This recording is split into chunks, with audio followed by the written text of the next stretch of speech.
It's the OGR podcast. All right. This is episode 1 of the OGR Park. Bleh. Damn it. We're off to a great start. Wow, wonderful. Yeah, I'm excited.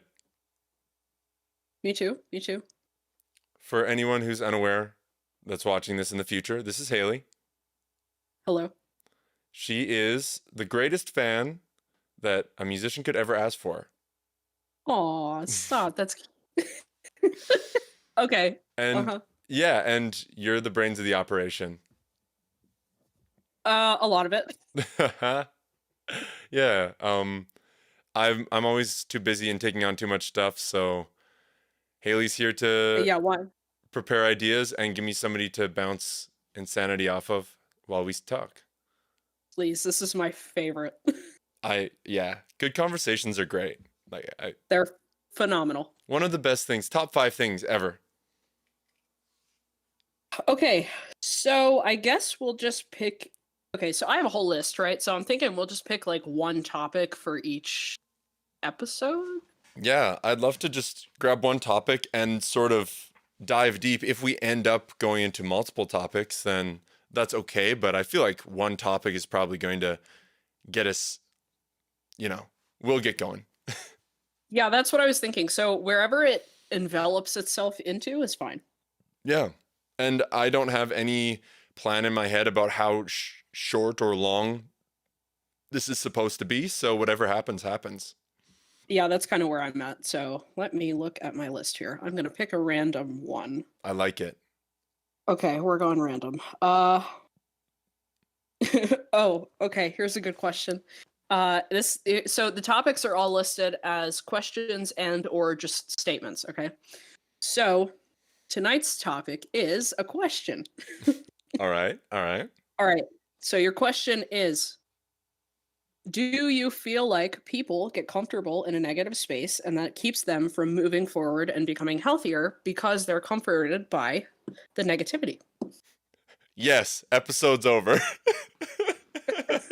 Wonderful. Fantastic. And that's it. That is it for episode 1. Thank you for coming to the OGR podcast. No. Sponsored by Drake. Oh. Bring back sci-fi Wolfie. No. Boo. It's a good question. And I think that lots of times people, everybody sort of knows that, right? I think people can become blind to the ways that it happens to them. Comfort is a weird thing, like you need the right amount of comfort in your life. If you have too much, you'll just get complacent. If you don't have enough, then you'll just get fed up and tired. Totally agree. So do you feel like there's a formula for realizing you're in that space? I honestly, and I feel like depression, this is where I don't want to talk about depression like it's the best thing to ever happen to you, but it's definitely something that you can learn from.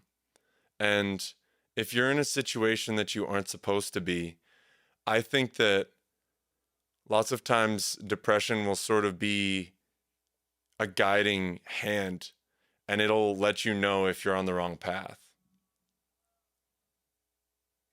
I don't know. Do you think everybody has this? I get this strong intuitive sense when I'm not in the place I should be. Does everybody have that and they just ignore it? Or is that like a weird thing? No, I think everybody has it, but I think a lot of times we're blind to it. Like I feel like we're kind of in a mindset where it's like, okay, this is the path that I'm on and that's it. Like I can't do anything about it.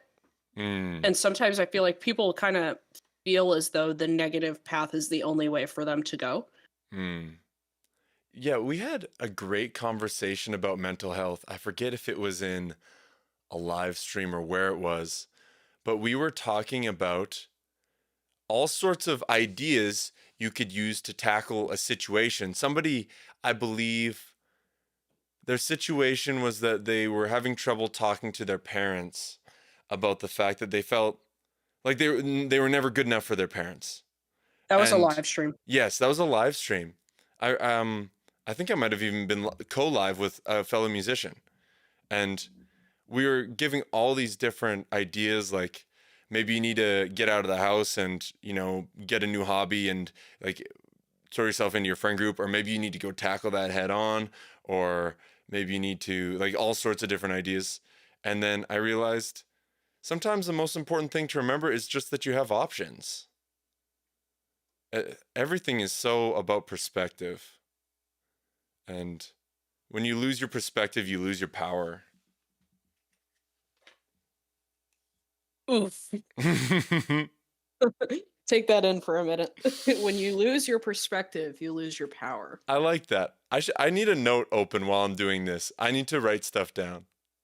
Please. Let's make point form, because I want to write a book about, I don't know, whatever it is that's in my brain, and I feel like this will be a good place to get some of that nonsense fleshed out to the surface. Yeah, so for the record, I'm also opening a note.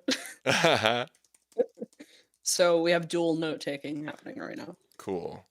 We can compare at the end, and whoever gets the most points wins. Okay, yeah, what do we win? You I don't know. You get 5 OGR bucks.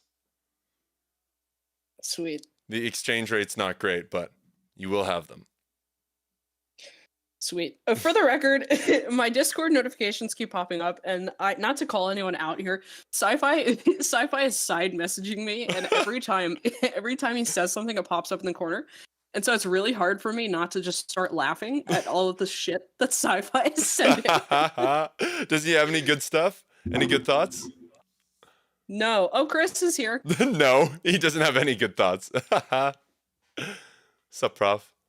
I just made a chat room so everybody can chat along, like the people that are listening. It's called Podcast Chat.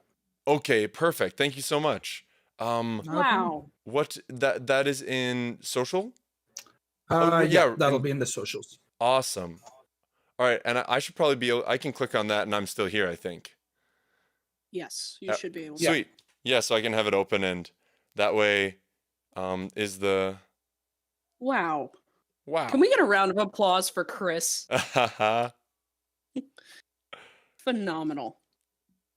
Amazing. I'm not Chris. Okay. Yeah.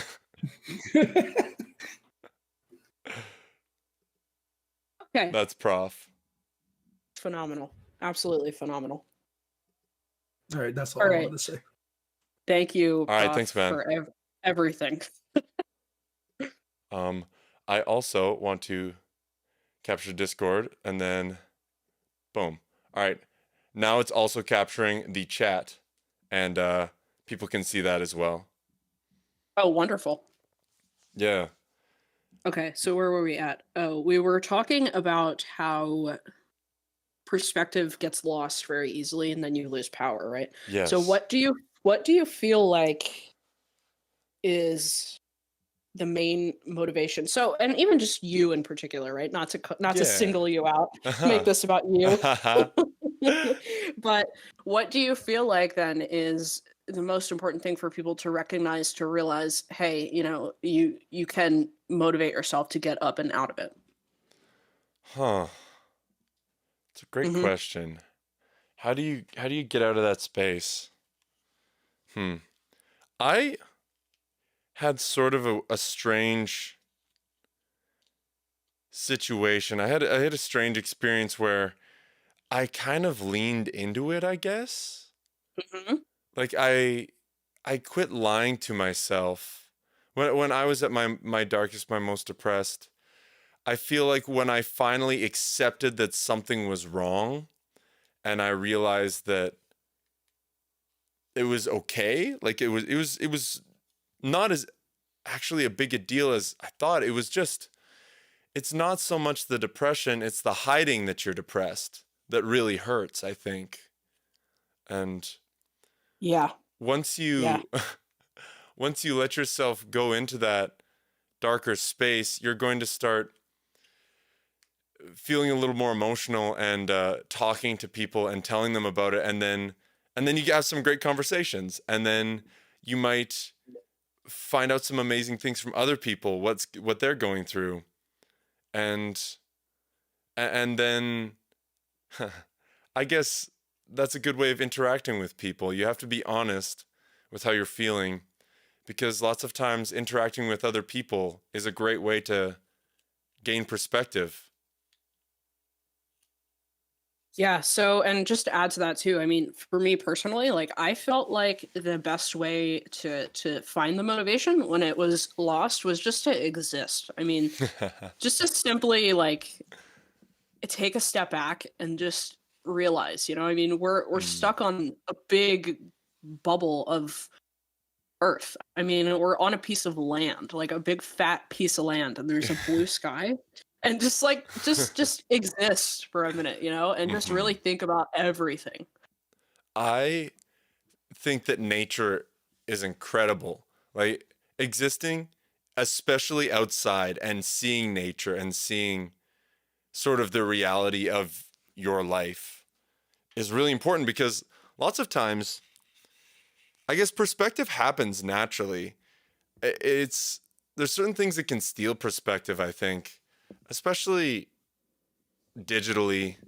I think that social media and 24-hour news cycles are really good at making you hyper focus on one thing or one debate. And that's not good. Yeah, I again, I'm a huge advocate for get your toes in the dirt. Mm. I I can't speak highly enough of walking barefoot in the dirt. I just love it so much. No, actually, I don't and this is going to make me sound like a nut, and I already know I am, but like something about being able to just connect from the very bottom of your body with mother nature and like actually feeling the ground beneath you is so awakening. I I have some theories. And Yeah, let's do it. Let's do it. the one is so random. It was from a neighboring farmer I went to my neighbor. They were sorting their bison and they needed help. As an older guy has bison. Helped them in the winter with that, and another neighbor came over and was sorting bison with them. Just like random 40-year-old farmer guy, not the person you would expect to be into alternative medicine. And he's Yeah. telling me about how he can't get enough of his grounded blanket, and how his he got a blanket and it literally plugs into the wall, and it doesn't electrify it, but it just allows excess electrons to flow through these small metal wires in the bed sheet and out into the ground, like the ground, the bottom part of the plug. And eh, I don't know why I never made that connection. When people say feeling grounded, like it literally means electrically grounded. Like if Yeah. you have an excess buildup of electrons in your body, just allowing that to leave. And I don't know why I I always thought that being grounded was metaphorical, but I was like, oh no, it literally means being grounded and allowing excess energy to flow out so you can chill and sort of bring yourself down to a peaceful place. That's why it's so important to get your shoes off. Mm. That Well, makes sense. yeah. And um the the shoes off thing, on its own is just, shoes are bad for your feet. They squeeze them. They give you like nasty looking feet. I mean, you look at most old people, old North American people, and their feet look like they've been beat with a hammer. Bunions and like fungus. It's gross. It's gross, yeah. Not like me. Everybody knows I got nice feet. We got the screenshot. Yeah, I think that lots of times I always talk about the three domains of life, sort of intellectual, emotional, physical. And I really think that, just getting back to sort of the original idea we're talking about, lots of times if one domain is giving you trouble, it can be really useful to get into another. And physical is so good for that. If your Yes. mind is spinning or your emotions are all clogged up, sometimes doing something physical is such a great way to try to get that ball rolling and unclogs some of the other places. So, not to swerve off the theories topic because I want to come back to what the other few theories you have are, but Yeah. on the domains, what do you feel like then? I mean, go through each of them with me, right? So, I know a Yeah. couple live streams ago we were talking about the three domains and how to decide whether something was rational or irrational. So, go oh gosh. Hey, yo! Whoa. Oh, No, no. it's all cool. No. Okay, anyway, Chat's go popping through. off. No. Go through with me. Yes. Yes. The difference between all three of them. So, what do you feel like are the most important things to point out about like intellectual, emotional, physical? I mean, what do you think they consist of? What Yeah, is important to note about them? of course. Yeah. So, physical is very literally your movement, your senses, your um, things like exercise and sleep and diet. Um, Physical is all sort of actual things you can hold in your hand. Anything Yeah. that is tangible is physical. So it's a very broad domain. It's I think it's why it's one of the greatest ones to start with, because it's a little bit more difficult to go wrong, I think. Like whether it's Yeah, walking so or yeah. There's basically yeah.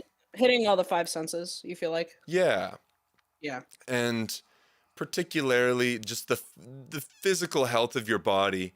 I think that the physical side, while all the domains sort of blend together a little bit and are related to each other, it's nice because you can look up a video on how to eat right or how to exercise. There's a lot of information out there, and it's pretty generally accepted that you can do things physically and practice, and um and that will increase your physical health. Like that's pretty obvious to people, but people don't always think about your mind and your emotions in that way.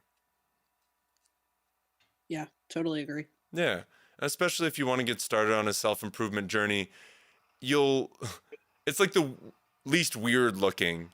If you go on a health kick, for the most part people aren't going to think you're super out there crazy. Whoa, like they're running to try to get more healthy. That's crazy. Like no, that's some people might think that about you, but it's less common than I don't know, doing emotional and intellectual practice. Um, Totally agree. So what do you feel like is the biggest piece? So emotional, right? I mean, obviously that's just kind of well-being, emotionally healthy, spiritual, I guess. mhm, What do you feel like intellectual would consist of then? Because I feel like mm. that's one that people are really going to get caught up on. Yeah, I think I'll go into emotional a little bit more afterwards too, but I definitely will talk about intellectual. And intellectual, I think, consists of a lot of the way that school wires you to learn.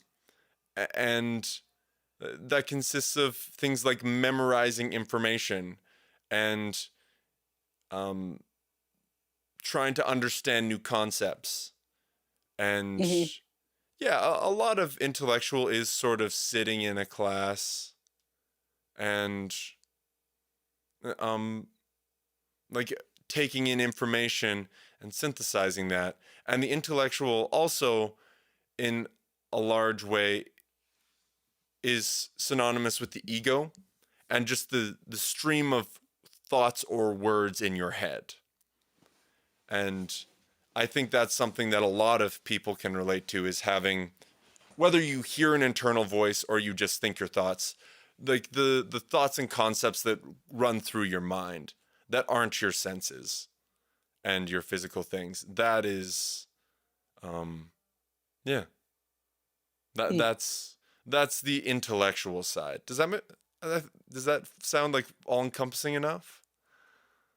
No, it does. I just feel like that's a Cool. very gray area between like so and for some reason the first thought process I had when you talked about that, like when it comes to concepts, and stuff like that, I mean, to what degree then do you feel like people are in control of the thought process that's happening?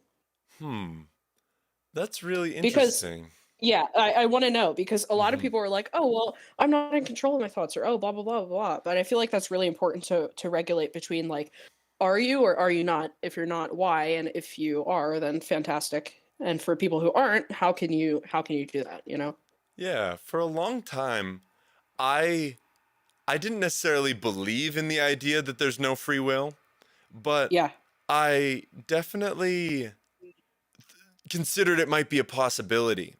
And by yeah, learning about ancient Stoics and their sort of outlook on life, I did learn some very valuable things.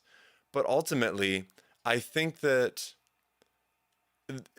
there's a nuance that's missed with that sort of, well, all your mind is just your subconscious bubbling up ideas that you don't really get to pick what bubbles up out of your mind. It's just based on where you were born, how you were raised, your genetics, things like that. And yeah. that makes a lot of sense. It's kind of hard to argue against, but I think the thing that's missed is that the concept of you, the concept of who you are. And this really gets to the core of an important thing in regards to ego death and allowing your ego to play less of a role in controlling you, is that if you think that all that you are is the stream of thoughts in your head, then you're alienating yourself from your subconscious mind, and you're alienating yourself from your emotions, and you're alienating yourself from your body. And your ego is tricking you into thinking that your conscious thoughts are the entirety of who you are. Um, when there's so much more to you. Oh, I just did like a little handstand. And with that idea, you do have free will. You do get to choose your thoughts, but it's not your conscious mind isn't what's choosing the thoughts. It's another part of you that isn't your conscious mind. It's your subconscious, which is a part of you. Um, and just because your ego doesn't have control over it, doesn't mean that isn't a part of you, and doesn't mean that isn't your will. And I think that's where like intuition comes into play, and sort of trusting your gut in a sense. Like that's so important. Hmm. It's a little bit abstract and weird at first because I mean, so many of us just identify with that stream of thoughts, our conscious mind. That's who we think that we are. But we're more than that. Hmm. I like that. Thoughtful. I knew this is the direction it was going to go in, and I am thrilled that we're here because it's the reawakening. This is the same feeling I had when we talked about Thomas. Well, this is not as phenomenal so far as it was when I discovered a Yeah. new realm. When I discovered a new realm, Hmm. but like I feel like it's very eye-opening. Well, thank you. So, This is man, an idea, a concept that I sort of arrived to on my own, but I've realized that this is not a unique concept to me, and that particularly Buddhism is really interesting to me. Um, the ways that the ego, and when I say ego, I mean conscious stream of thoughts. I know that there's different. I forget. Is like Freud had the ego and superego. I'm not going by his definitions. This is like a little bit different. And So, some people think man, of I have ego as just arrogance, but that's not what I mean either. When I say ego, I mean, yeah, your thoughts, your stream of thoughts, basically. wow. Yeah. I And have so many questions. I just don't know what they are. um, well, I had some really great conversations this week, and there's a few things that I'd like to jump to from here if I can, because they're very related. Yes, please do. Yeah. I'm trying to remember the way that I phrased it, but we were talking about the ways that your brain can trick you into thinking that it's that you're letting your egos go to the wayside and allowing your emotions and your intuition to sort of play more of a role. Because lots of times, here's the one that is big for me. I had such a hard time meditating. And when I say meditating, I mean letting my thoughts fall quiet, basically. You could think of meditation as an exact opposite to ego. But anyways, I was having a really hard time meditating, and I have for years, because I wanted to meditate. And the motivator for me wanting to meditate, that desire, was a thought. But as soon as I got into a meditative state and let my thoughts drop away, then my motivation to meditate also dropped away. And then soon enough, the thoughts would just be back. And it can be very frustrating. It's almost like a dog trying to get through a door while it's holding a stick that's too wide or something. It's just like, why isn't this working? I want to meditate. I do everything right, but I just can't. And I know it's good for me and all these things, but yeah. Sometimes you can trick yourself by... The other thing people do is they think about their feelings. And it's good to observe your feelings. It's good to go a little bit outside yourself and go, I'm very angry right now. I should be careful I don't say anything bad. Or, I'm really happy right now. Like, this is great. And thinking about your emotions rather than just sort of existing and letting your emotions sort of guide you. It's So, tricky.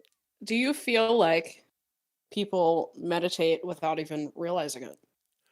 I really think that they do. I like to think that everybody has meditated, and there's some certain things that stick out in my mind in ways that I meditated when I was young without realizing it. Sports was a big one, because if you got into a sport and you were really focused, sort of in a flow state, to me, flow state is definitely a kind of meditation. Or even doing some reading. When you're in that state where you hardly even see the words anymore, and you just sort of get the pictures in your head. If you read a lot, some people have that where they just sort of get into that flow of images as opposed to reading each word individually. And there's tons of different ways that people can meditate when your mind falls quiet and you're just participating. So yeah, I think that everybody has some experience meditating. If nothing else, you were born meditating. As a baby, you weren't thinking words. You didn't know words yet. All you were doing was just feeling. You were just existing in the physical realm and probably feeling a few emotions, because those parts of your brain are more developed. And then your prefrontal cortex, I think that's it, develops more as you get older, and then you can start to think. So yeah, everybody's meditated. You were born meditating. So, oh man, this is this is deep. So you and I have had this conversation, right? Where I have the problem where I think about what I'm feeling, and then I feel about what I'm thinking, and then it just goes and goes and goes. I've had that problem a lot in my life as well. I know. And recently it's been a lot better because I'm more consciously aware of what's happening and able to like stop the cycle. But what do you feel like is the most important thing for people to recognize about that, and how to intercept and how to realize you're doing that, and that's why you get so trapped in like a thought circle, you know? I mean, what degree do you realize that's happening and like transfer that into a meditative state? Mm. Here's one that I really like, because it is really tricky to catch that. I'm glad that you asked, how do you recognize the problem as opposed to how do you fix the problem? Because sometimes it's like, I know how to recognize it. I'm not the best at fixing it, or at least describing, because I'm still new to this whole letting your emotions guide you thing.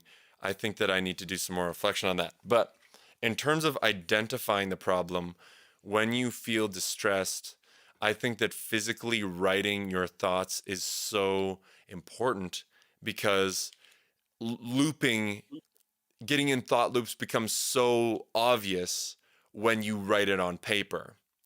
If you In cursive. Write that in cursive. yes, in cursive. If you can't write cursive, try to learn.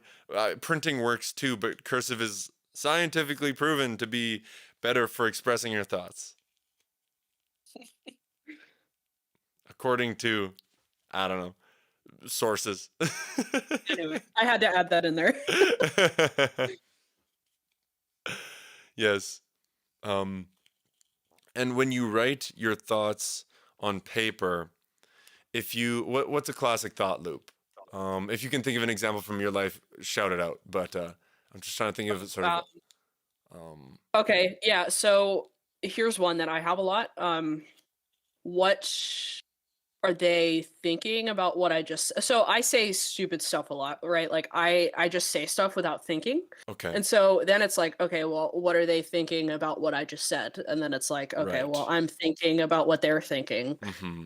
about what I just said. And I do a lot of that mind reading where it's like I'm placing a judgment and thought in other people's brain without them Right. even saying or acknowledging it. Totally. That is really common. I think I used to do that a lot. And my mom actually read a book called Crucial Conversations, and she said it was a great book about how to handle important conversations, whether it's in your relationships or your work or etc.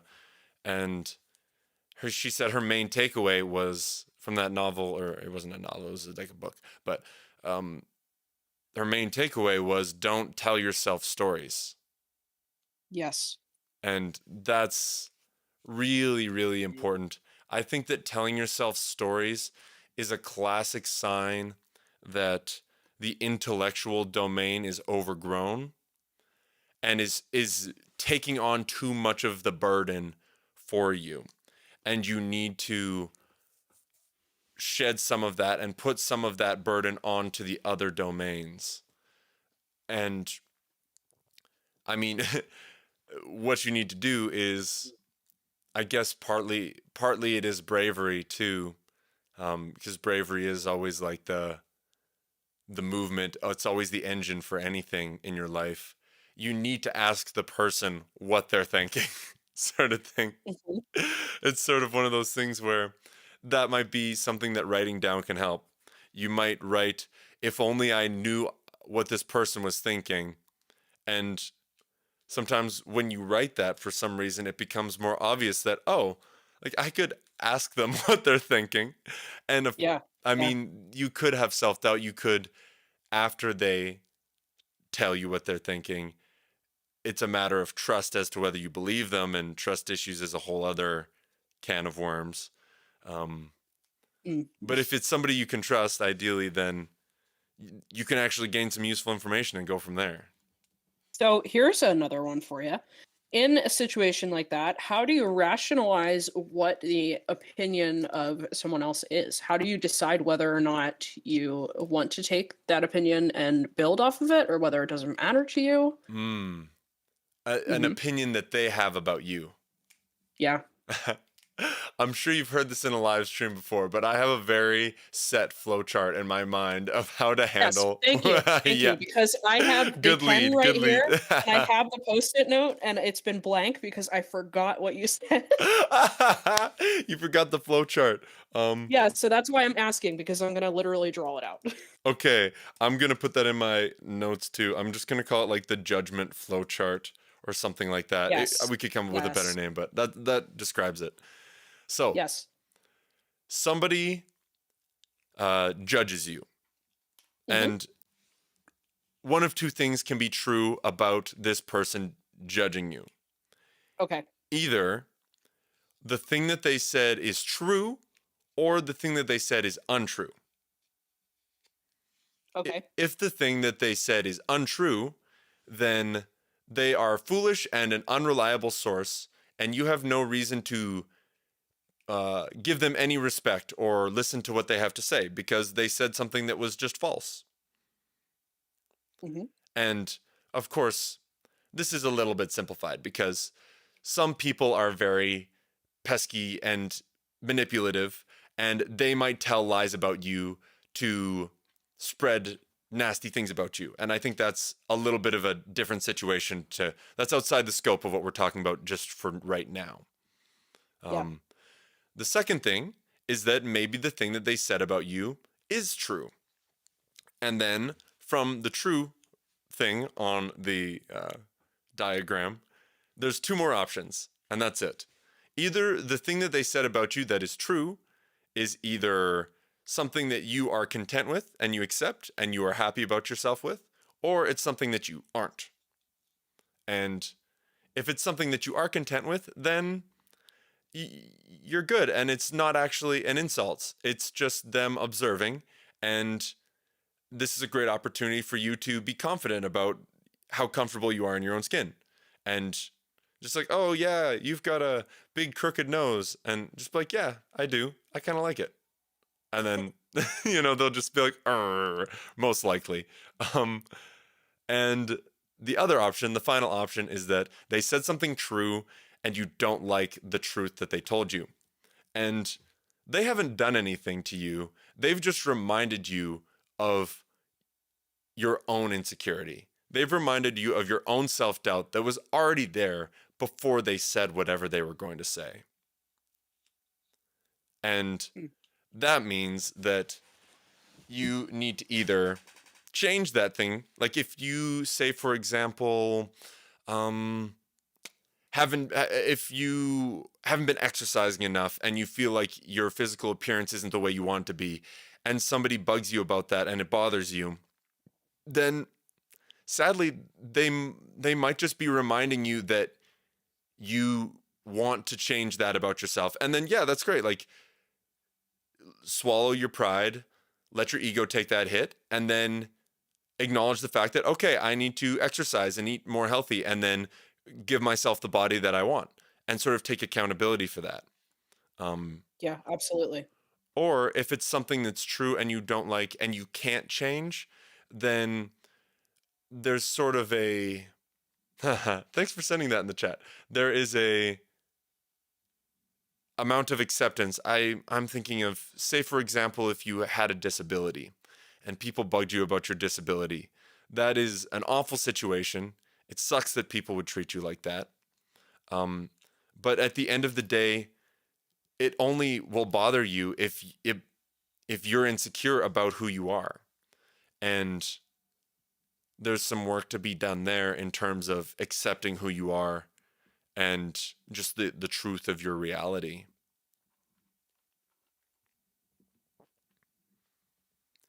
Huh. Most of the time, that work will be done. This feeds nicely back into meditation. Those insecurities exist in the ego and the thoughts, and they can make your emotions flare up for sure. But a lot of times, your insecurities are beliefs or thoughts that you've been taught, you've been programmed to accept. You've been programmed to accept that you don't like the color of your eyes or something. Like that's, oh, blue eyes aren't attractive. I have blue eyes, so that's what I'm saying. Oh, blue eyes, nobody wants blue eyes, so that's, I should feel embarrassed about that. And it's time for you to dig deep into your experiences and your trauma and understand why you think the things you do.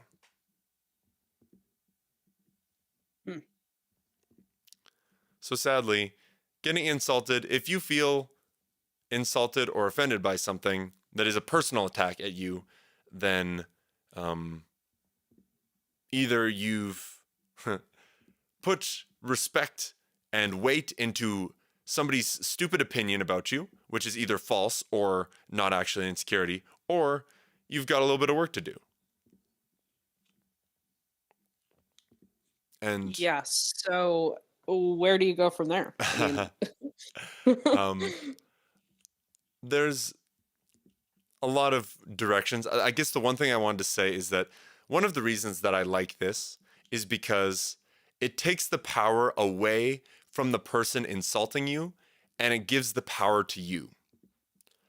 When somebody insults you, they're not actually doing anything except flaring something up that makes you bully yourself, that makes you feel bad about yourself. They can't shoot a magic laser at you that makes you feel bad. They can only say something that reminds you of something that you believe, and that's a belief that it's a self-hating belief as opposed to a self-loving belief. So how do you love yourself? I guess is the question that we're at now. How do you love yourself? Yeah. So, okay, first off, that was a really important thing to point out, that if you are feeling affected in some way by something that someone has said to you, chances are you've already said it to yourself. Yes. Yeah. Hmm. And so why and how do you stop doing that? That's a really important question. And I hate asking for a solution without identifying the problem. So like, No, it's great. It's great. really important to understand that you're doing that to yourself, and I feel like you guys have to catch yourself in that and realize that you're doing it to yourself and you're talking to yourself in a terrible way. I mean, you need to be kind to yourself and understanding that you're a person and you are who you are. I mean, that's not, that's Yeah. not anything of your doing. Hmm. One thing that is interesting about self-love is that this is the path I took. I gained a lot of awesome confidence from the physical domain. When I was feeling bad at the end of my first year of college, I really got into physical training and nutrition and things such as that, because it was sort of a proven and accepted way of nurturing the physical domain. At this point in my life, I did not have this domain concept. But it was something I figured out. If I look back in my notes, I could probably find like the exact day that I solidified this concept. So physical is a great start. Motivation for that can be really hard, but I guess motivation is a whole other topic. I guess this is we're kind of talking about motivation because a lot of times, like, we know how to love ourselves. It's just like, how do you motivate yourself to put in the practice? Yeah. And then the next thing I did after the physical is I really did a lot of work in the intellectual domain. And I really scrutinized my thoughts, my beliefs, and not only that, but the thoughts and beliefs and systems of the world. And I put a boatload of thought into that. And I did a whole bunch of weed whacking away with a whole bunch of phony beliefs and phony thoughts that both I had and the world had. And I just sort of prioritized all those. And I think that's an immense amount of information that I don't know that I can summarize completely. But say, for example, this flowchart. This is one of those thoughts. This is one of the sort of critical skeptic ways that I use the intellectual domain to try to get better at loving myself. The tricky thing is that in the end, there's one domain left, and it's the emotional domain. And it's the one that's really hard because it's by far the most wishy-washy. And I think it's like that on purpose. There's a reason that your emotions have to be hard to understand. Like, you can't think them. They're not thoughts. They're feelings. They're different. So the physical side, the health, super important. And I think most people can understand that. the intellectual side, we'll probably get into it more, but the emotional side is like there's sort of a leap of faith there. So you just let it do its thing. Yeah, I mean, here's the metaphor I guess I like. I love talking about trees because Yes. I think trees are great at what they do, which is being a tree. Hold on. Can we just add that quote in there for the record? Tree, Trees are great at what they do. that's honestly that would be the great that'd be a great title for a chapter if I wrote a book. Trees are great at being trees. So is this, hold on, can I preface, is this anything to do with where you said trees are not handed a book on how to grow, right? Yes, Yes. 100%. Okay. Trees do not think about growing. They just grow. It's just what their DNA programmed them to do, and there's no hesitation in their execution of their purpose. And in a lot of ways, I aspire to be like a tree. I aspire to know my purpose and just work towards it without hesitation. I think that that's a pretty awesome thing.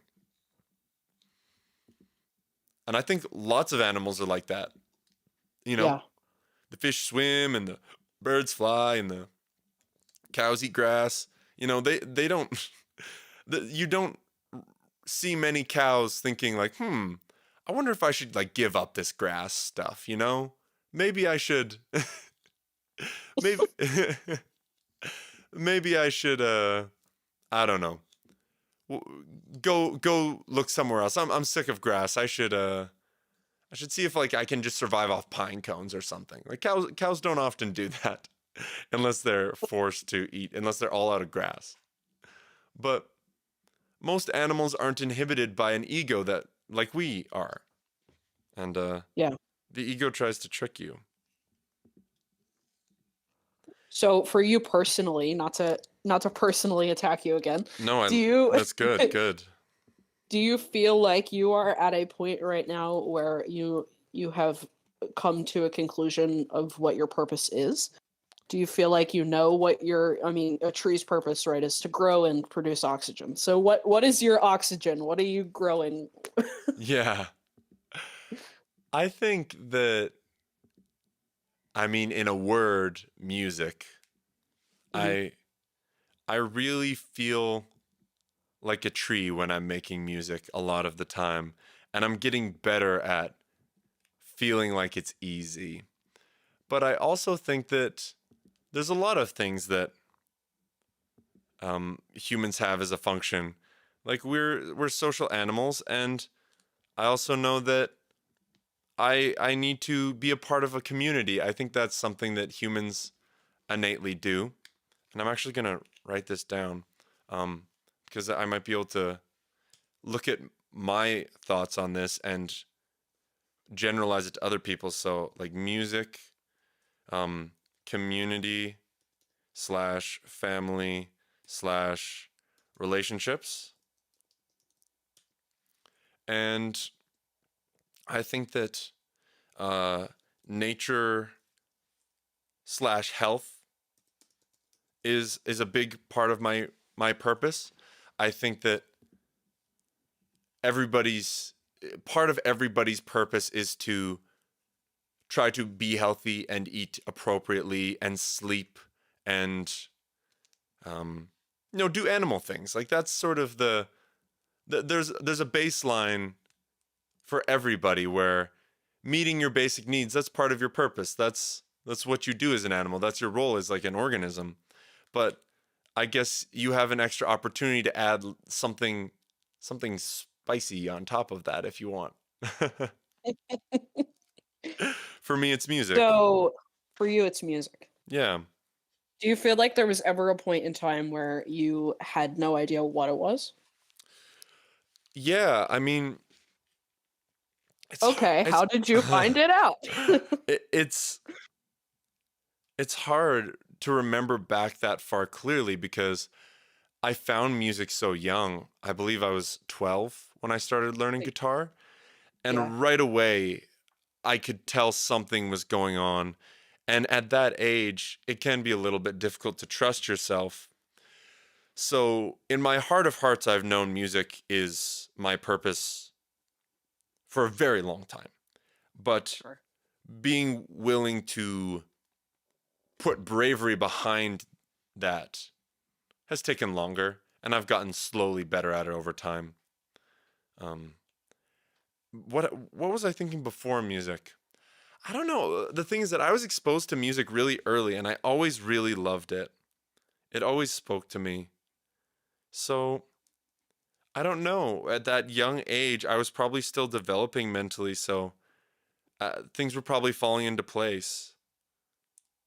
Um, I Yeah, I that's feel like that's I, such a hard spot for me too, because like I was like you, you know, I was introduced to it at such a young age. I don't know, there was a while for a point in time where I just like kind of lost it for a yeah. little bit. Hmm. Yeah. And now that I've like kind of rediscovered it, and by rediscovered it I mean living vicariously through you and and your fame. I hope that you'll release your own music. I'm excited to hear that because I You know, how do I know, like, how do you, and this, I don't want this to turn into me venting, but no, it's okay. how do you figure that out, you know? Like, how do I know if that's what I wanna do? And this is a lot of the Yeah. second guessing, you know? How do I know? It is one of the things that I th- that's one of my big things I need to get a really good answer for, honestly, is like how do you find it out? I have this do I have my little cardboard pyramid? Did I show you guys the cardboard pyramid? Um I used it for a school presentation. Where is it? I thought I had it up here. So, oh, there it is. It's up here. It's hanging from the wall. So, I have a pyramid. I have a pyramid and it has 5 levels on it. The bottom level, Okay, the base says exploration. okay, And this pyramid essentially is a theme that I saw repeating in my life over and over again for everything good I've ever done, basically, or everything that I loved. Everything that gave me a sense of purpose has sort of followed this path of exploration. So that's not, at that point, you're not trying to love anything. You just want to try as much stuff as you can. And a lot of times, our youth is a natural place for that. But if you don't get something during that time, you might have to go back and do some more stuff. Take a random, like, take a karate class, go to a yoga class, go to a cooking class. Just try things devoid of any expectation. Just try stuff because you need to give yourself the opportunity to train your intuition. And that's the second chunk of the pyramid is intuition. Um, when you try something, I feel like most people can relate to either, generally speaking, liking it a little bit, but not really caring, really not liking it, or really getting excited and wanting to do it again. And that's just a skill that needs to be developed, whether these things that you enjoy are your grand purpose in life or whether they're just sort of a hobby you like. Paying close attention to the way that you feel about your life is really important. And maybe even writing it down um, and solidifying. I went to a cooking class and I really liked it. I really liked it. I particularly liked the spot when we were rolling the dough or something. And then I don't know, maybe you want to be a mechanic and you actually just love working with your hands. But like just paying close attention to your life, treating your life in sad but sober in the end part, I really like the line that I have about I could teach my own mythology is something that only I can find. I could teach a lecture on myself and have you fascinated. And that's really what I'm trying to say with this intuition bar on the pyramid is like, take your life seriously. Take notes on your life like it's a class. Write down what are your favorite movies? Like what are your top 10 favorite movies? Write it down on a piece of paper. What's your favorite piece of clothing and what are the things you like about it? And those things might sound trivial, but if you can't even decide what your favorite pair of shoes is, then how are you supposed to pick a purpose in life, you know? um Uh-huh. the next step up, which is the one I've been so big on lately, is bravery. And I Our think favorite word. my favorite word.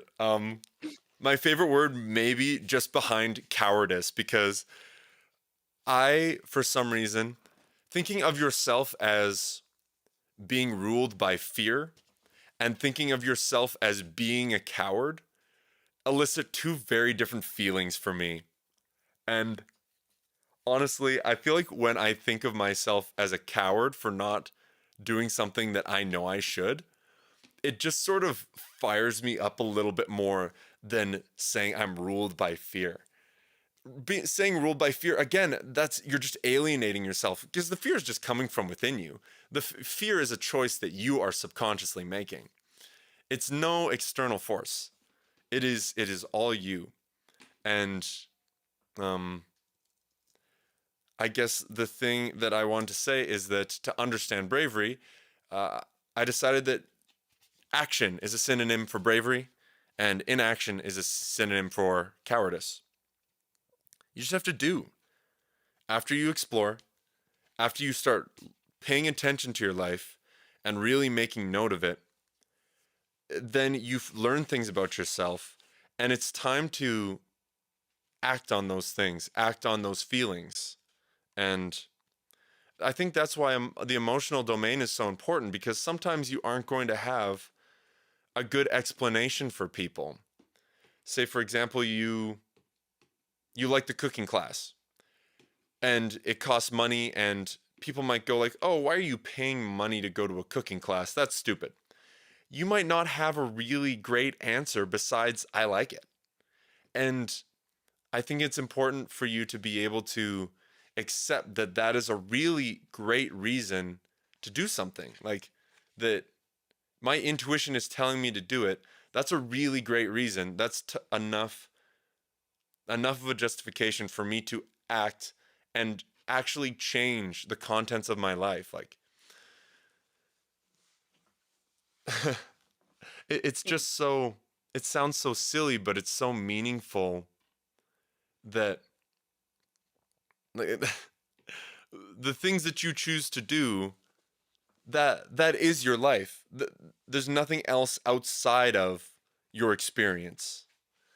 And if you don't like your life, I mean, it's so right there. It's just you choose your experiences, and that forms habits, and that can get harder to break over time, especially when we get older if we've gone down a sort of stagnant road. But I mean, just look at a young child. A kid gets bored, they get into trouble.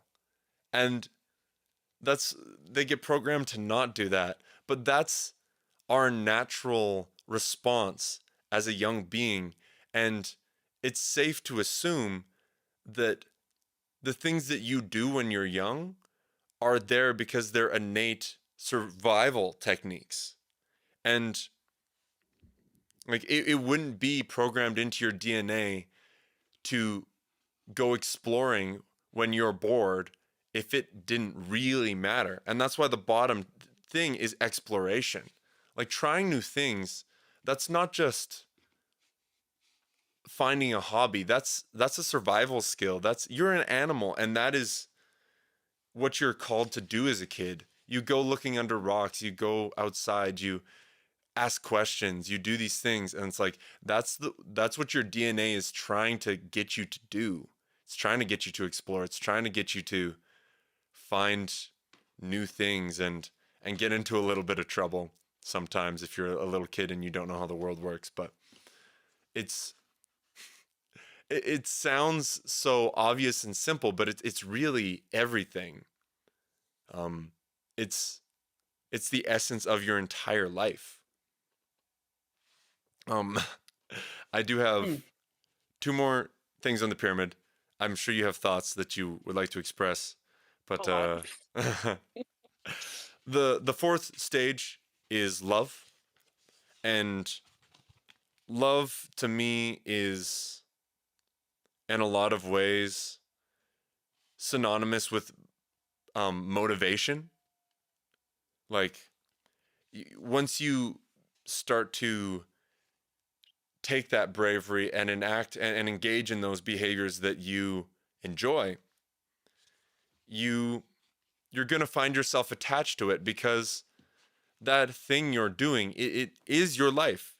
Your experience is your life. And more so than your ego is your life. More so than the thoughts in your head are you. The things that you do are are literally you. And that's something that I think is important when developing a concept of self, that you can relate to the thoughts in your head. That's part of you, but also take a lot of pride in your experience, because what you see, what you feel, what you engage in, that is self.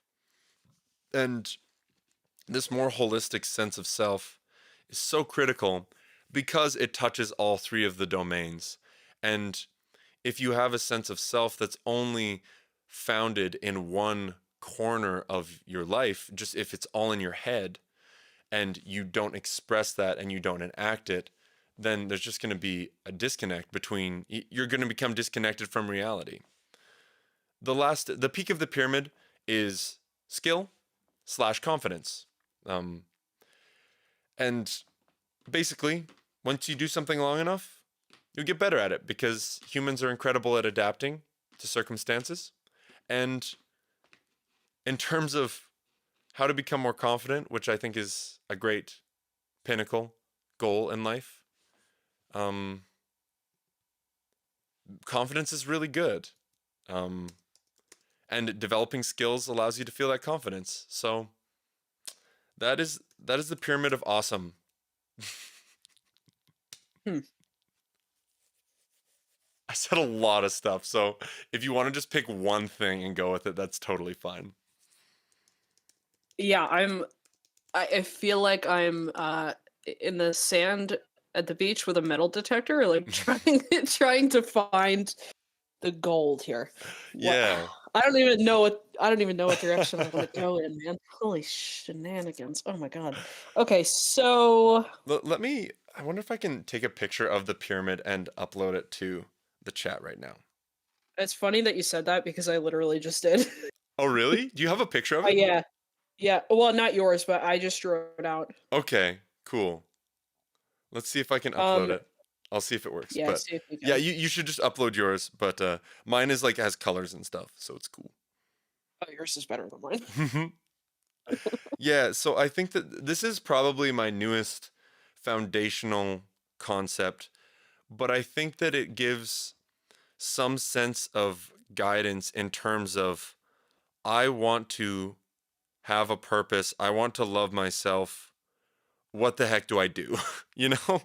It's a really big No, task. it really does. It really does. And so I think my main and I hate that everything I'm bringing up in this is in a question format, but No, it's what awesome. what do you feel like then? I mean, what sense does the ability to form relationships have anything to do? So, like, when you bond with someone, right, and you really, you connect with a person, whether it be a friendship or a family member or, whatever it is, what degree, I mean, do you think that plays into any of this? Or do you think it's totally unrelated and you have to just do your own thing until you figure yourself out and then start evolving?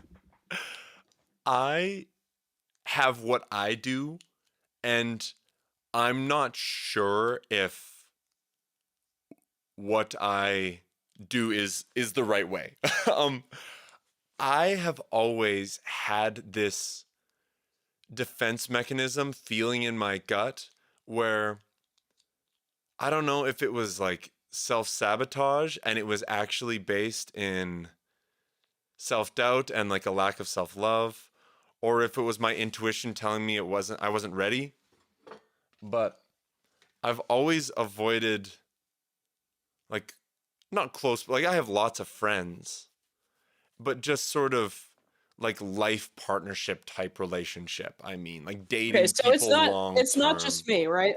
I'm not the only person who does that. Yeah. And to me, this is the thing. Like, this might not be right for everyone, but for me, I've had incredible results by not getting myself wrapped up in somebody else's life that intimately. No, Because, literally. I mean, y- you look at all this crap that I've done. This is scratching the surface of all of the thoughts that I've put into who I am. And suddenly you want to try to figure out who someone else is and how they fit into your life. Like, that's very complicated. That's a very complicated task. And if you want to do it really well, which I know I've always wanted to do it really well, I felt like I wasn't prepared. And now, honestly, I do feel like, especially now that I've gotten a bit more of the emotional side of things, I think that, you know, maybe I would marry someone or have a relationship in my life. But like I didn't even consider it for a minute for like the first 27 years of my life. That's not true. I've had relationships with people. Um, it just seemed like they always it was just always paddling upstream whenever I tried. I could just tell Yeah. that it wasn't right. And the river metaphor is massive. That's like um, something that I want to just put into my notes. Um, Essentially, life, the trajectory of your life flows like a river, and you can either go downstream, paddle with the flow, which is easier, or you can paddle upstream. So you do have a choice, but your choice is essentially, do I give in to the powers that are pushing me into a new direction, or do I fight against them and get to the same place anyways, but just get there a lot slower and a lot more exhausted and miserable because of all the paddling you did that you didn't have to do. Hmm. um, I will say that I have had relationships with people um, where I don't think that I would have been able to grow as a person if I didn't have those relationships with those people. So I Yes. I don't Yes. think that it's appropriate to completely isolate yourself. And in fact, I think that what's probably actually the truth is just that you need to keep sight of yourself and your own personal growth and trust that that is the right way to make your relationships healthier. Um, as opposed to catering to a person, becoming codependent with a person. We're getting heavily into the themes of Thomas, the album now. But by sacrificing yourself and your own purpose and your own happiness, you are actually going to make your relationship just sort of codependent and toxic. And you might even end up resentful to this person that you loved because, I had a dream to become a famous rapper, but my stupid girlfriend, like, I wanted to buy her nice stuff, so I gave up on my dream to, buy her a new car and get a job and blah, blah, blah. And then you end up midlife crisis in your 50s and like, oh, I made a mistake. Why did I give up on my dream? You know, let's get a divorce because I I resent you, but I don't resent you. I actually secretly just resent myself. So that's I guess I could always see that coming. And I felt like I had a lot of foundation to get laid before I could have a really good relationship with somebody. Friendships are great Yes. though, and relationships are great. Mhm. Do it. Just um, don't think that focusing on your own self-love and self-growth makes you selfish. By focusing on your own self-love and your own self-growth, you're actually going to make your relationships with that person better because they get to be around a cooler, more awesome person. And they'll also learn from you as you grow. Yeah. So I have two main thoughts on that. Sure. Okay, first main thought. I feel as though relationships like those that you speak of are really important and significant for the fact that I feel like everyone we encounter or meet or come across, whether we just have one conversation with the person or whether we talk, for years with them and then we fall off, or whether you still talk to them forever until you die, Yeah. I feel like every person we encounter, there's a reason for that, and we're meant to learn something from. Hmm.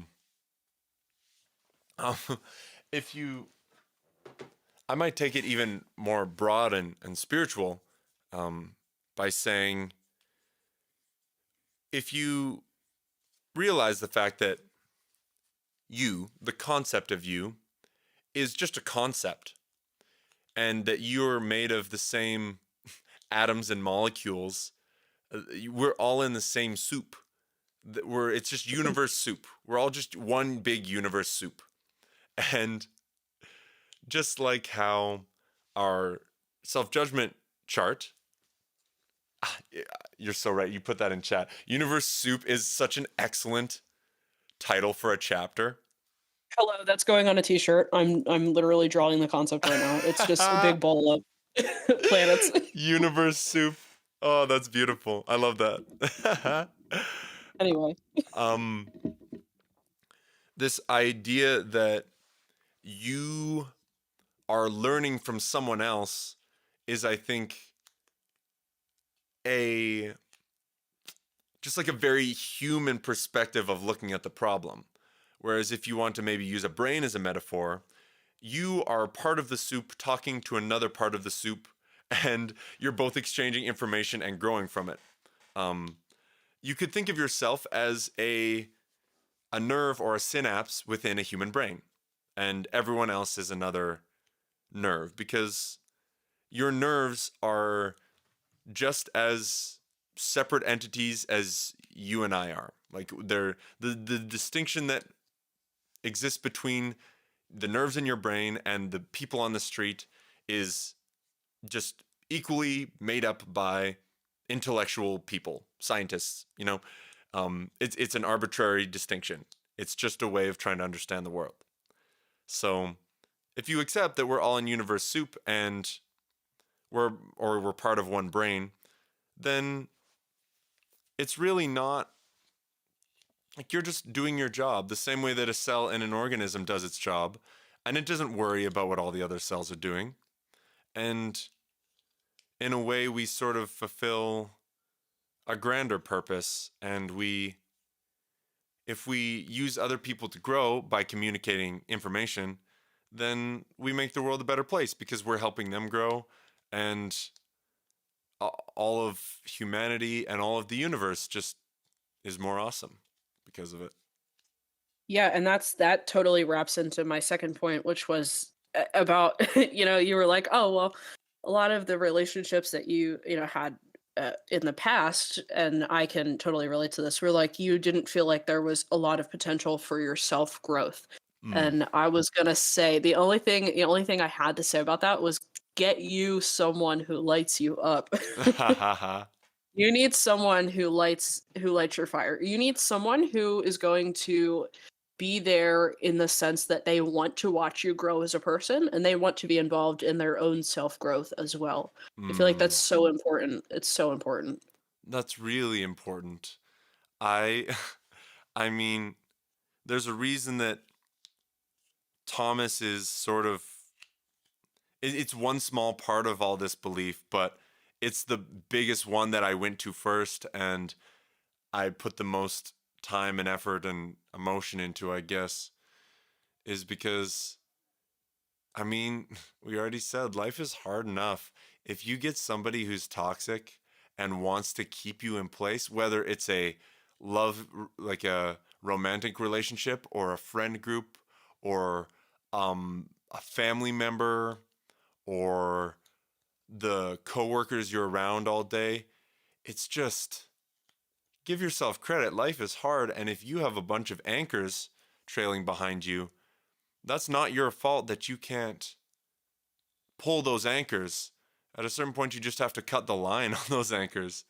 Like, Yeah, if you guys want to fly, you gotta let go of the shit that weighs you down. that is the exact metaphor that sort of was my last. It felt like the last breakthrough, the last breaking point for me to where I'm really flying now. And Yeah. that was, yeah. I know I've talked about it before, but just people that I meet on the street, it's not difficult for me to just not get too caught up in what they think about me because I don't know them. They don't know me. I understand from an intellectual perspective that they don't have the perspective and the knowledge necessary to assess me in a meaningful way. So somebody on the street thinks that my outfit looks dumb. Like they just don't know me. They don't know enough information. It's like if you were to storm into a distinguished professor's classroom while they're teaching astrophysics and go, "No, that's not right. I don't think that's right. Let me tell you." It's just like everybody in the classroom would laugh at you because you don't know anything about astrophysics. This professor knows, no, they've studied it their whole life. And in the metaphor, the person on the street judging your outfit is the fool running into the classroom, and the professor is you. You're the expert on you. You have no reason to let anybody judge you. I suppose the classroom of students who laugh at the fool is also you. It's just like another part of you. But my point is that with my family members, my friends, my parents, it was much harder for me to just let go of what they thought about me, even if it was good, even if they were proud of me and they loved me. I still didn't want to have their opinions and their perspectives weighing me down or making me feel guilty. Like, oh, my friends loved it so much when I made this song, so maybe I should make another song like that. Like, I still didn't want to get torn around and and just be out of control of my own life like that. So when I accepted the fact that I'm not responsible for the happiness of the people that I love. That's their responsibility. That was Yes. a really big one for me.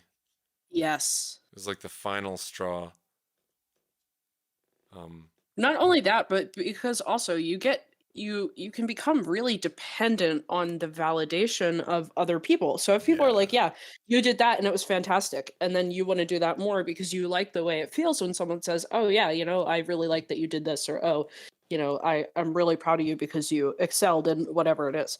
I mean, it's really important for us as humans to realize like, hey, the validation and the affirmations that we crave have to come from us. Like we need to pay more attention to what we're saying to ourselves and affirming our own beliefs before we get caught up on what other people are saying and really relying on other people to fill that void for you. Yes. Um, here's a intellectual domain thing that is very valuable. Here's one of those concepts that I thought of that's really helpful. It is that it's essentially understanding the concept of negative space and negative thought. And I think that the the example of validation is really important. And what's a good example? Sometimes when a parent tells a kid to do something, the kid will turn around and do the exact opposite. They will like, "Don't you go to that party." And the kid might have not even wanted to really go to the party, but they're just like, I'm going to go to the party because screw that. I'm going to do what I want. And if the child was keen with their observation, they would see that they were just influenced by their parents' wishes exactly as much as if they had stayed at home and grumbled, thinking, I want to go to the party, but I'm not allowed to. It's like when you see something and do the opposite of it, sort of act in the negative space of it, you are being just as influenced by it as if you were to accept that thing and be like, yeah, that's right. And this just happens so much in life. So much. I think politics is another great example where you don't like what one politician says, and so you go support the other politician sort of blindly, despite not really knowing much about them besides that you don't like their opposition. And Yeah. and that's just silly. I mean, you could say, like, ask somebody in North America, what's your favorite soccer team? And lots of people will just say, well, I don't have a favorite soccer team. I don't watch soccer. But when you ask someone what political party they support, and you say, well, I don't have one that I support. Lots of times people are like, okay, but like if you had to choose, which one would you pick? And it's sort of this false sense of, it's this, I'm laughing because we just went perfectly full circle back to talking about sort of depression and feeling like you don't have options. This is a perfect example Yes. of that. This is Yes. society making you feel like you have limited options when you don't. And seeing the negative space and seeing the positive space of every concept has this, every idea has this, where there's a going with it and there's a going against it. And you're made to believe that those are your only two options when they really aren't. There's always a secret third option, which is do whatever you want. And it will end up kind of aligning with one more than the other, but you're not being forced, you're not being manipulated by that idea to do what it wants. Yeah, I feel like that's so important too because I mean, and like you said, do we have options? Yeah, we do, and the options are endless. I mean, Yeah. anything you can think of in your own brain is an option. I mean, and it's really Mhm. important for you to decide, okay, this is the option I'm going to choose and why because it's what I want. Mhm. Yeah, Yes. metaphorically speaking, you can always run off and join the circus. Yes. um Yes. yeah, and lots of times you're made to think that that's crazy and reckless, but to get deep for a minute, think about the amount of people who die from drugs and addiction. Think about the amount of people who die from suicide. Think about the amount of people who live awful lives in relationships that they hate or working jobs that they hate. Think about the amount of people who die early because of heart and stroke and obesity.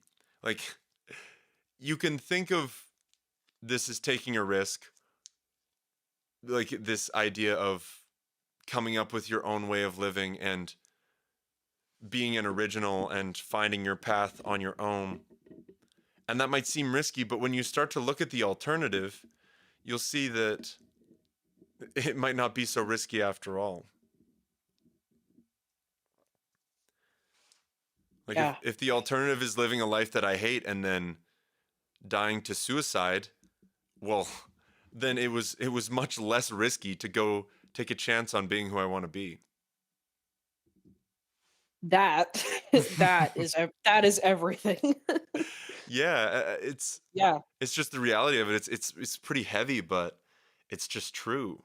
Well, it is, and honestly, though, I mean, I think it's really, really, really important to highlight the fact that and I say you guys talking to literally anyone who's listening, but like Yeah, hopefully you, millions tuning in the future. yeah, at some point, you're like, you guys gotta get to where you can say, okay, you know what, this is what I want, and I'm doing it because that's what I want, and you feel comfortable enough to advocate for yourself and what you want to do. Hmm. Because if you're not going to take the opportunity to do what you want for yourself and to love, what you're doing for you, then I mean, ain't no one else's opinion gonna matter, bro. Like, Definitely. I remember being really sort of shocked and confused by a, a person's perspective. His name is also Shane. His name was Shane Powers, and he did a podcast. Or not a a podcast, sort of like a radio show for Tyler the Creator's golf media app. And he was an alcoholic for a large period of his time. And he said that at the end of the day, the thing that made him overcome it was when he decided that he was going to do it for himself. yeah, And yeah, that went against sort of my assumption, because I thought, well, there's plenty of great things that people do because their family loves them and they wanted to do that, or they have a child that they need to take care of, and all these things. And at the end of the day, those are always going to be temporary motivators. 100%. If there is anything to learn about life and living, it is that, as much as other people are the reason that you want to keep going, or to keep, being motivated to live, even just to exist, Yeah. you need to be the number one reason that you do, because if you're not living for yourself, then what the fuck is the point? A metaphor that comes to mind is the idea of filling cups. And if you are constantly dumping your cup into other people's cups, then it doesn't matter how long or when, but eventually you're going to get to a point where you see the world as a place that just keeps taking from you. Like Yes. if all your interactions leech your energy away from you, then you are going to, like, your inner animal is going to fight against that. And I think that's kind of part of what depression is like your inner animal insisting on getting a say and just like trying to speak up.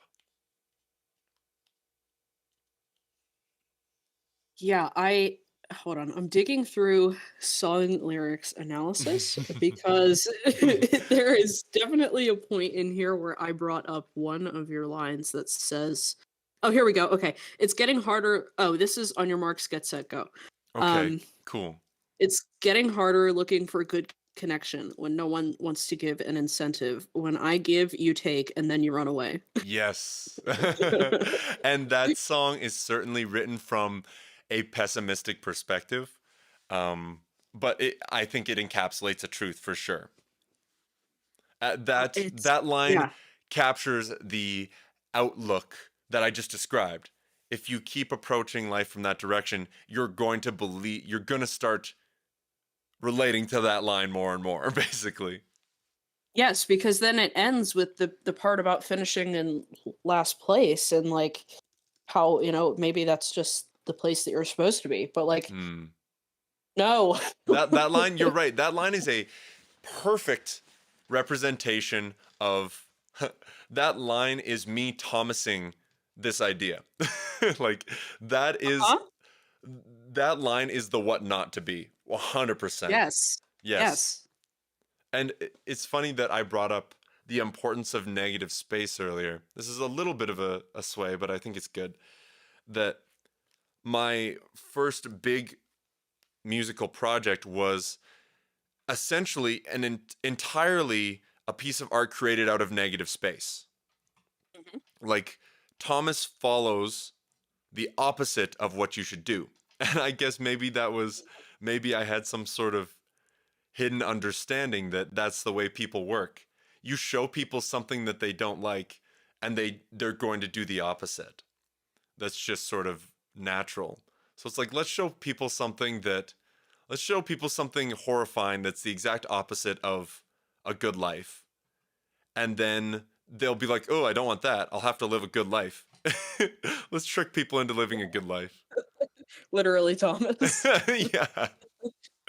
Yeah, and I'm employing some of these concepts, some of these intellectual concepts in that. That's really cool. It's cool. And yeah, lots of times I look back at my music and I see how I'm saying these things and they all really work together. It's one big, these ideas, my music, it's all one big piece of art, I guess. Yeah, and like this is not to not to pull myself into it, but self-love. So I'm going to talk about myself for a minute. Do it, yeah. Yeah. So if people keep asking me, they're like, "Why do you have?" Well, your tattoo is cool because it's a flower, but why does it say 1925? You don't even Yeah. know anyone who was born in 1925. And I'm like, yeah, I do. Actually, the reason I added that in there because when I went to the shop, right, I was like, yeah, I just want this and that's it. And my artist had known before because I had sent it to her. I'd sent her the Diglett flower and I was like, yeah, I want this. But when I got there, I was like, you know what? No, I want to add to it. So I added the 1925 when I got there. And the reason being is because I feel like when I am in a space where I'm just so stuck in my own thoughts circle, it's really important for me to have something to ground myself. And not grounding as in like getting your feet in the dirt, but grounding as in, metaphorically Yeah. and emotionally. Like I need something to pull me into that. And so when I look at it and it says 1925, and that reminds me of who I don't want to end up being. And if I spend my entire lifetime in this thought circle and this constant needing to reassure myself that, yeah, everyone else is thinking terrible things about me, and that's true, and I'm constantly stuck in this loop, like, I'm gonna look back on this and be like, shit, I didn't live. Yeah. Yeah. And so that's what it is. The thought loop is the cabin for you. Like It is. that's the thing that's stealing your life away from you. It's your ability to be here, be in the moment. And oh, that's so cool. There's a million ways to come to that realization, but it's just cool to me that I came up with a way that worked for you through my music. That's so cool. It is, because you know what it is like I don't know, man. When I start to lose my sense of reality in that thought loop, and I just kind of, I don't know, I started noticing too. I do this weird thing where I like put my hands out in front of me to like look, just to make sure like I'm still existent, Yeah, And no, so I when I do do that too. so I like look at myself and I don't know, I put them out in front and I like turn them like both directions. And so when I turn like inside up, like palms facing the air, and I look at it and it says 1925, and I'm like, shoot, you're doing the thing again. You're doing the thing again. Come back to it. Yeah. Don't be, don't end up as Thomas. Don't tell yourself that you're going to look back on it and regret all the time that you spent digging around in a circle, because you, like you said, you want to get out of your cabin, you want to explore, and you want to be able to live to the fullest. Yeah.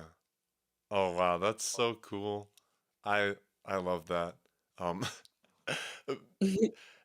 it's interesting. I'm not exactly sure how to write about this, but there is a really important role that um pain or negative thoughts plays in living a good life. Um when you look at Oh, that and okay. you Yeah. think, "Oh God, I might waste my entire life," and like that's probably the most deeply like sad thought. That's the one of the most deeply sad things you could think. But by thinking it, you snap back into life and start to live a good life. It's weird. It's kind of Yep. paradoxical that the mastery of sort of pain or negativity is one of the most effective tools in living a good life. You have to have the yin and the yang of that. You have to see the good and see the bad. And then I think once you see the good possible outcome and the bad possible outcome, then that's enough, I think, to really sort of make you feel this existential dread and motivate action. It very quickly does the motivation come to fruition for me when I remember. Yeah. Like I only have, a certain number of years. And yeah, sure. I mean, look, I've got probably what, a good 80 left, right? But Yeah. even still, I mean, I'm not gonna look back on it and think, okay, well, because I was young, right? I was a child, so that's fine. Kids live, and that's fine. But I mean, as an adult now, like, I don't want to look back on it and be like, damn, I just wasted 20 whole years of doing absolutely nothing but being stuck in a loop of I hate myself, everyone else hates me. Yeah. And that's what it is. It's just the negativity and the pain underlying is such a motivator. Mm-hmm. And um, yeah, I think that I was just going to, what was I thinking? Oh, I lost it. Let me come back to the thought. Um, oh yeah, this is why I, I'm just happy to hear that this method works for you. This method of sort of like everything that I'm talking about is self. I haven't really talked at all about making the world a better place once. And this whole conversation, like everything that I've been talking about is about how to make my own life or your own listener person life's better. And from an outside perspective, you could think, huh, that seems sort of selfish. Like, why?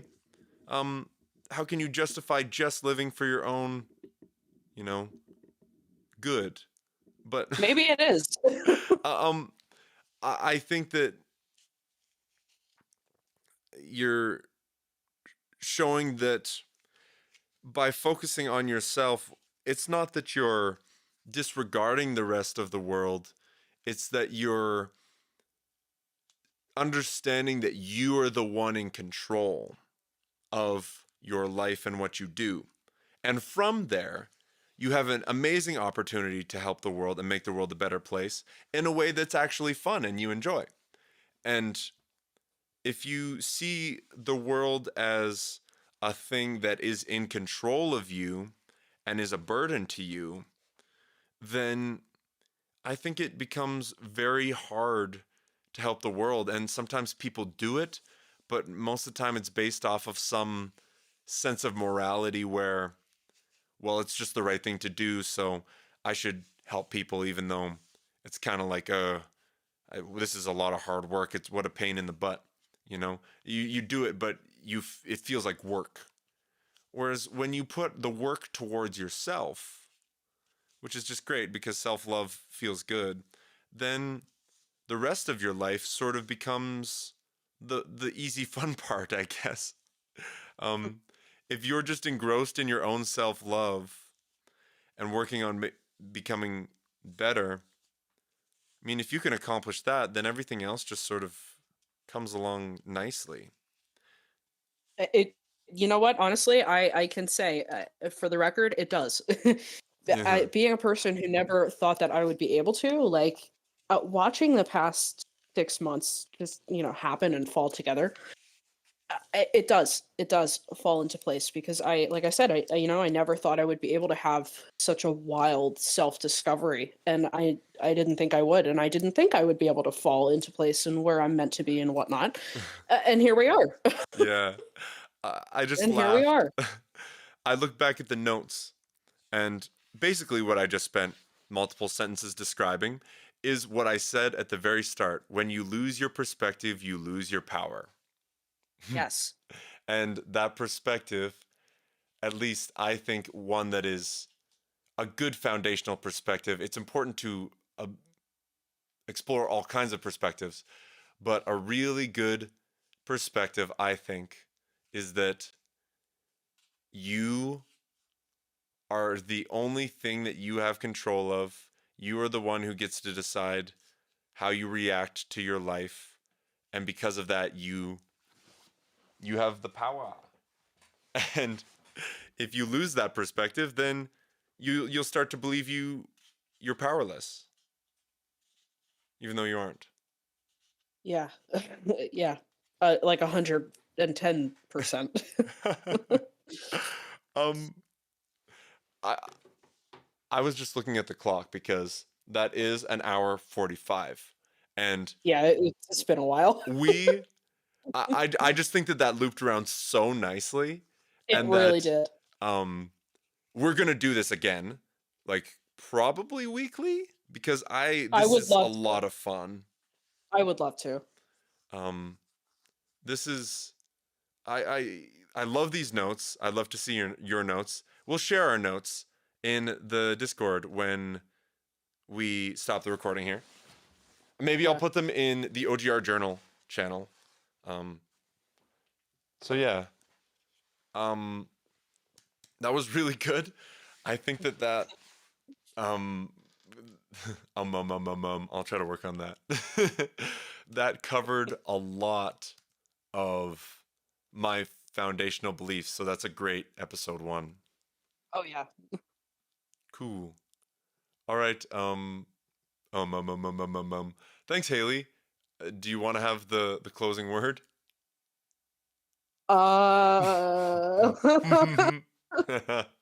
Yeah, my closing word is All right. no, I don't have anything to say. That was phenomenal. Dope. This is episode 1 of the OGR podcast rantathon.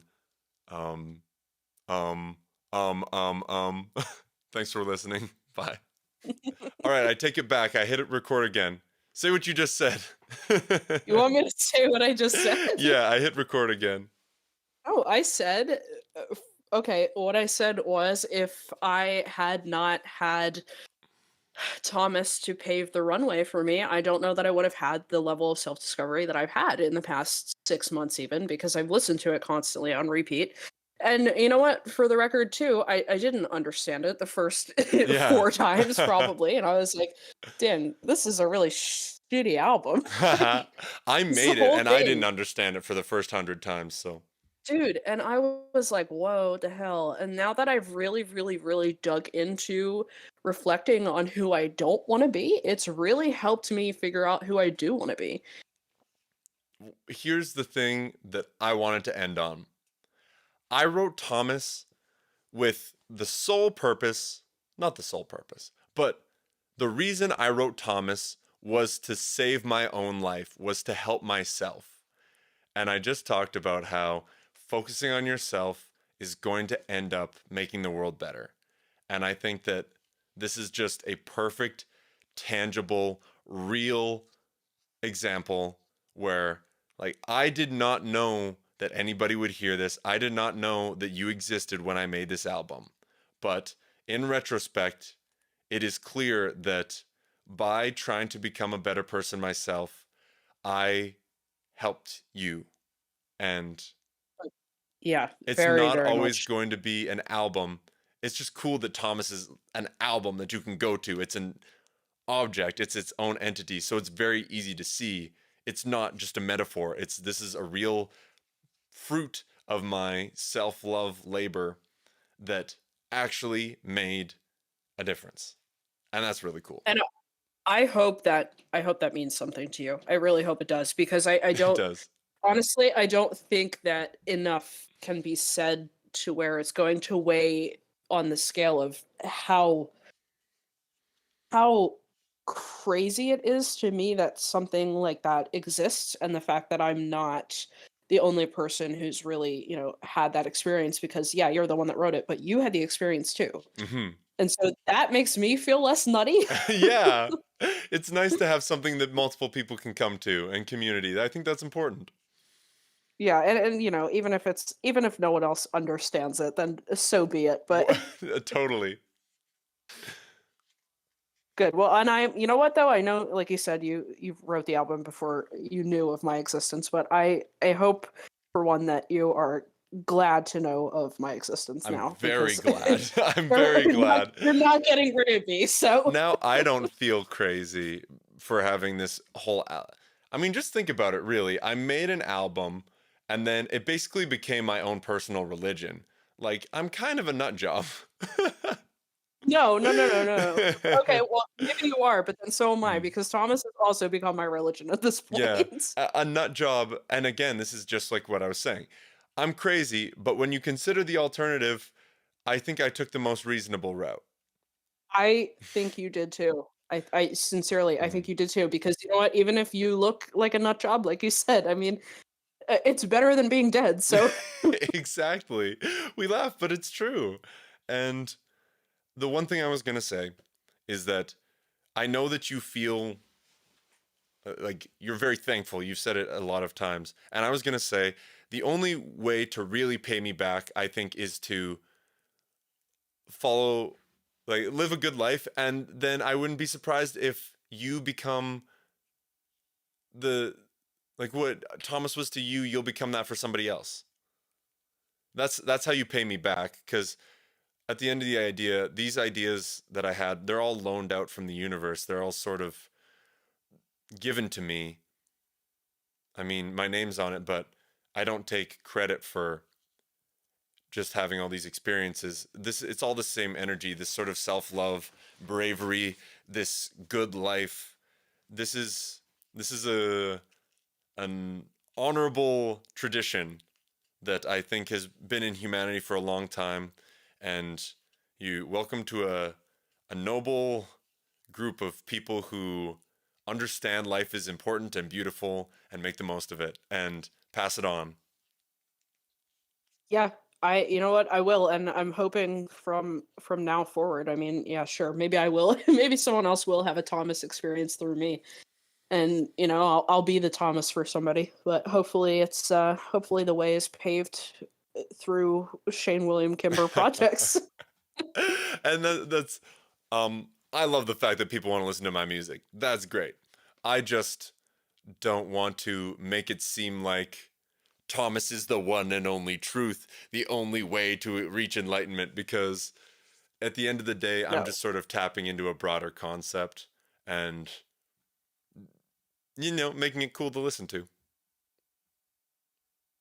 Yeah, it's very metaphorical because people, you know, everyone's different, and so people are going to have their own Thomas. You know, I think that's what's really important to note is that it's not going to be Thomas for everybody, Mm. but there is something out there like that for you. Yes. Yes. And there are, yeah. That's good. Let's end there. There's something out there Mhm. for you. This is the second outro, episode 1. Super dope. See you in the next one. Thank you so much for watching, and thank you so much to the Hoser Gang for supporting me every month, including the Tier 3s, Chris C., Joe S., Jacinta, Patrick T., Wyatt W., Scott M., Hailey C., Andrew C., Aaron C., Mike K., and Graham G., as well as all of the Tier 2 supporters who help me out every month. I love you guys, and I could not do it without you. And join the Discord if you want to be there live when we record the next episode of the OGR podcast. Love you guys. Bye.